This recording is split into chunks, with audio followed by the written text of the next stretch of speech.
नमस्कार साथियों, संकल्प क्लासेज में आप सभी का स्वागत है। तो हमने समाजशास्त्र की जो क्लास शुरू की थी उसमें आज तीसरी क्लास है जो इस प्रकार है। तो चलो देखते हैं क्या है कि समाजशास्त्र की एक मुख्य आपत्ति माप में कठिनाई का समाधान किस तकनीकी से किया जाता है। यानी कि जो समाजशास्त्र है उसमें एक मुख्य आपत्ति माप क्या है, मुख्य आपत्ति माप जिसकी कठिनाई का समाधान पैमाने तकनीकी से किया जाता है। किस तकनीक से किया जाता है? पैमाने तकनीकी से किया जाता है। अगला है इसमें कि समाजशास्त्र में कार्य कारण संबंधों को क्या, समाजशास्त्र में तो कार्य कारण संबंधों की खोज पर सबसे ज्यादा बल किस समाजशास्त्री ने दिया? तो वह है मैकाइवर व इमाई दुर्खिम। कौन है? मैकाइवर व इमाई दुर्खिम, जो कि समाजशास्त्र के कार्य कारण संबंधों की खोज पर जोर देते हैं। अगला है कि समाजशास्त्र को संचयी विज्ञान, यानी कि समाजशास्त्र को संचयी विज्ञान क्यों कहा जाता है या क्यों कहा गया? तो क्यों कहा गया इसमें है कि यह नए सिद्धांत व पुराने सिद्धांतों के आधार पर विकसित हुआ है। किस पर? नए सिद्धांतों व पुराने सिद्धांतों को जोड़कर बना है, इसलिए समाजशास्त्र को संचयी विज्ञान कहा जाता है। अगला है कि नैतिकता मुक्त, क्या कि नैतिकता मुक्त विज्ञान से तात्पर्य है या नैतिकता मुक्त विज्ञान का अर्थ है। तो इसमें नैतिकता मुक्त विज्ञान का अर्थ है जो केवल तथ्यों की व्याख्या करे, यानी नैतिकता मुक्त में केवल तथ्यों की व्याख्या होती है और इसमें कि अच्छा व बुरा न बताए, इसमें कि अच्छा व बुरा नहीं बताए।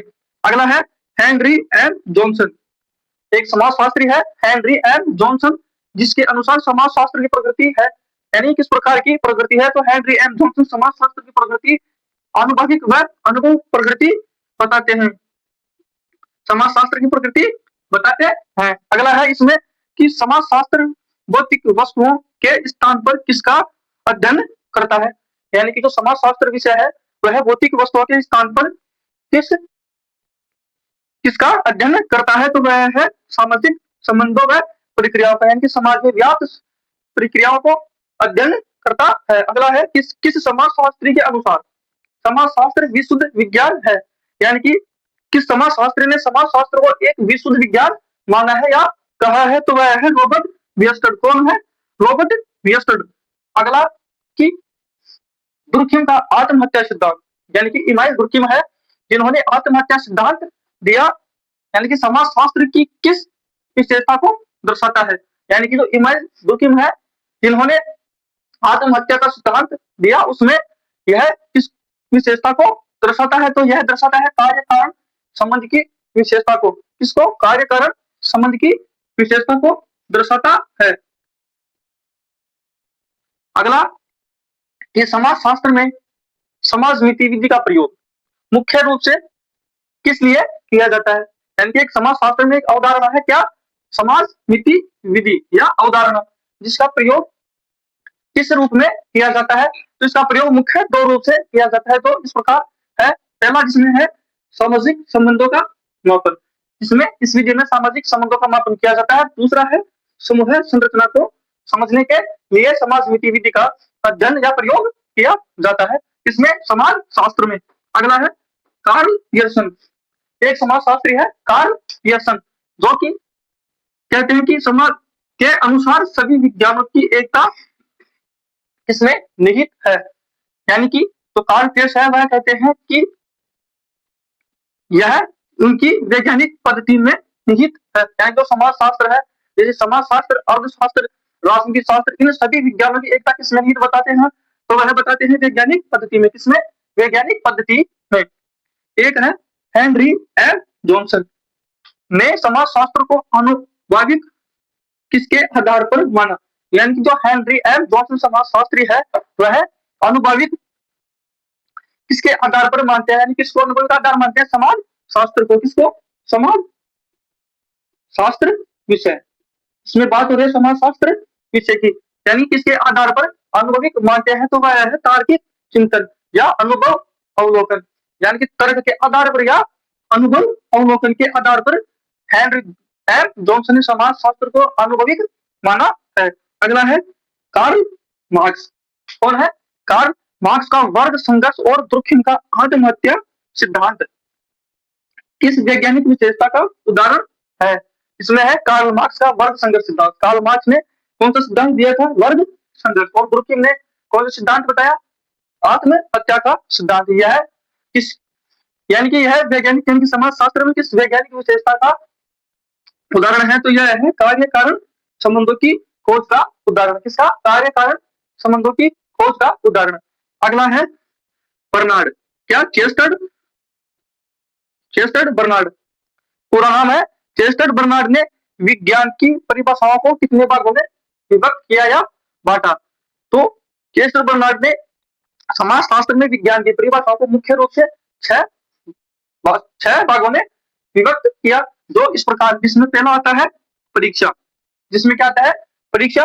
और दूसरा होता है इसमें सत्यापन, तीसरा परिभाषा, और चौथा वर्गीकरण, पांचवा संगठन, और छठा है अभिविन्यास। मुख्य रूप से चेस्टर बर्नार्ड ने इन 6 परिभाषाओं में समाजशास्त्र को विभक्त किया। हाँ, तो इसमें अगला है एक शब्द परिप्रेक्ष्य शब्द। परिप्रेक्ष्य शब्द की उत्पत्ति लैटिन भाषा के किस शब्द से मानी जाती है या हुई है? यानी कि समाजशास्त्र में एक शब्द है परिप्रेक्ष्य। इस शब्द की उत्पत्ति लैटिन भाषा के किस शब्द से मानी जाती है? तो वह शब्द है पर्सपेक्ट। क्या है? पर्सपेक्ट, जिसका अर्थ है सी थ्रू। क्या है? सी थ्रू, अर्थात ऊपर से नीचे तक देखना या उसका परीक्षण करना या निरीक्षण करना होता है। अगला है थियोडोसन। क्या? थियोडोसन के अनुसार परिप्रेक्ष्य का अर्थ क्या है?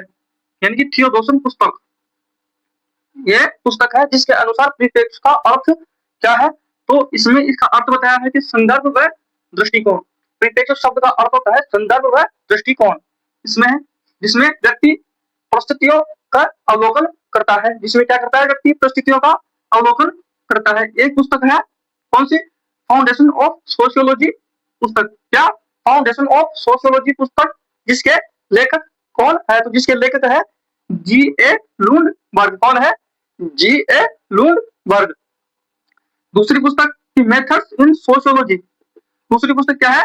कि मेथड्स इन सोशियोलॉजी पुस्तक, जिसके लेखक या प्रवर्तक कौन है? तो वह है W.J. गुड्डे। क्या? W.J. गुड्डे एवं P.K. हॉट। कौन है? W.J. गुड्डे व P.K. हॉट। अगला है कि समाजशास्त्रीय परिप्रेक्ष्य का मुख्य केंद्र बिंदु क्या है? यानी कि जो समाजशास्त्र है उसमें एक परिप्रेक्ष्य शब्द है जिसके मुख्य केंद्र बिंदु क्या है? तो उसके मुख्य केंद्र बिंदु 4 है। तो किस प्रकार है? इसमें पहला है सामाजिक संबंधों का केंद्र। क्या है? सामाजिक संबंधों का केंद्र। दूसरा है सामाजिक संस्थाओं का केंद्र, और तीसरा है मूल्य की भूमिका का केंद्र, और चौथा इसमें बताया सामाजिक व्यवस्था का केंद्र। क्या बताया? सामाजिक व्यवस्था का केंद्र, जो कि परिप्रेक्ष्य शब्द के मुख्य केंद्र बिंदु है। एक है कि समाजशास्त्र में मुख्य रूप से कितने प्रकार के अभिमुखन। क्या? कितने प्रकार के अभिमुखन, कितने प्रकार के अभिमुखन बताया है? तो इसमें समाजशास्त्र में 2 प्रकार के अभिमुखन बताया है। तो किस प्रकार है? कि पहला है वैज्ञानिक अभिमुखन। पहला क्या बताया? वैज्ञानिक अभिमुखन। दूसरा इसमें है मानविकी अभिमुखन। दूसरा इसमें मानविकी अभिमुखन बताया किसमें? समाजशास्त्र में। अगला है ओरिएंटेशन शब्द का हिंदी रूपांतरण। समाजशास्त्र में एक शब्द है ओरिएंटेशन, जिसका हिंदी रूपांतरण होता है अभिमुखन। जिसका हिंदी रूपांतरण अभिमुखन होता है। यानी कि सही मायने में देखें तो इसका अर्थ होता है शोधकर्ता या मार्गदर्शन, यानी कि ट्रेनिंग देने वाली एक प्रकार की विधि। क्या है? ट्रेनिंग देने वाली एक प्रकार की प्रक्रिया या विधि है। ये ओरिएंटेशन शब्द का अर्थ है अभिमुखन। क्या है? अभिमुखन।